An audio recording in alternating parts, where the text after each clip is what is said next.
So what we're going to do, guys, is we're going to work some basic kicking. We're going to be working, okay, what we call, in Muay Thai, we call it a Teep, T-E-E-P, Teep. In English, we call this push kick, all right? So if there's one kick I can teach you guys that's really important, like if you take anything away from today, let it be this kick. All right? I've used this kick in more self-defense situations than any other technique. Okay, minus like when I get into the jiu-jitsu stuff, I've choked a lot of people out in places. But the push kick is great. It's meant to be if someone is rushing at you. Obviously, when we spar, I'll use it offensively as well. But this is a great defensive kick. Essentially, the reason it's so good is it's relatively easy to throw. You don't have to be super athletic or super flexible for it. All right, and it's got multiple target ranges. So before we even use a kick shield, all right, and we'll be using both legs. But you can target multiple areas. If I'm fighting someone, I can do this to their quad, which hurts very bad. I'm not sure how many of y'all got kicked in the quad. It's unpleasant.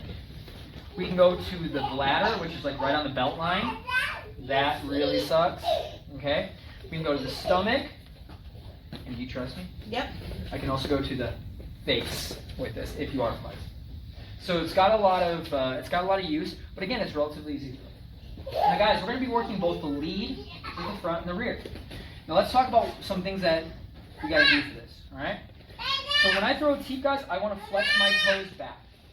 Now, if you're wearing shoes, obviously out in the street, out in the world, you don't have to flex your toes back. In fact, if you got a cowboy boot or a hard-toed shoe, beautiful, use it. But if you're barefooted, what we're going to do is we're going to flex our toes back. The way I always teach this, I'm like, imagine you got a badass manicure.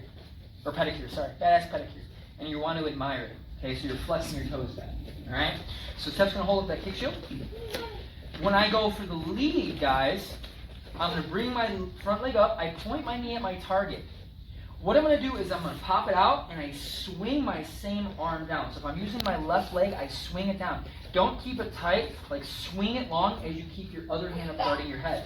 So I'm here, I go.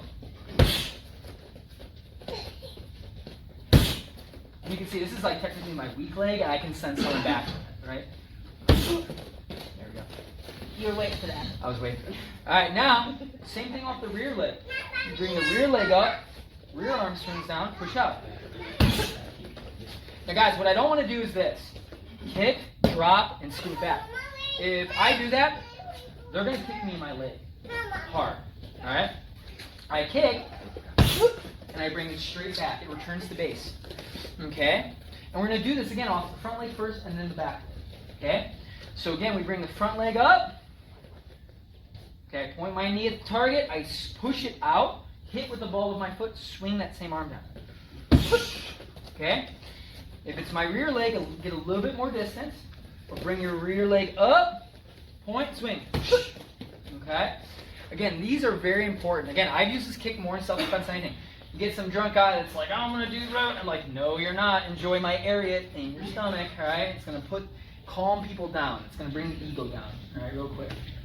Okay? So again, what we're going to do on this, we're going to do a minute and a half on the left leg.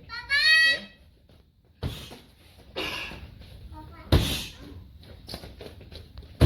And then we're going to do a minute and a half on the rear, and then we're going to switch over.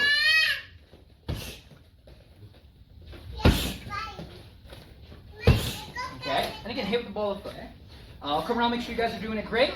But again, first minute and a half, front leg. Second minute and a half, back leg. Do you guys have any questions on this one before we get started? Again, no bad questions. It's all good.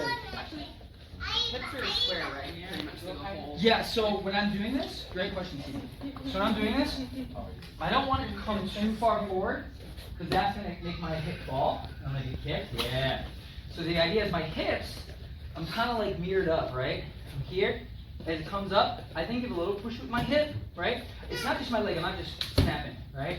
I'm pushing with my hip, but I'm staying square. Bring it right back. That's a great question. Any other questions, guys? No? All right, guys, so pad holders, hold it directly up to your stomach. Don't hold it away. Why? If you hold it away, like show the wrong way, someone kicks it, it's actually going to hit you in the stomach, and you're going to be like, don't be that. Hold it right up to your stomach, pad holder, you're gonna get a little core work here. Every time they kick, you're gonna breathe out from your diaphragm so you harden your core. Your core gets hardened when you breathe out. Okay? So that's what we're gonna do. Cool? All right, guys. Minute and a half front leg, minute and a half rear leg.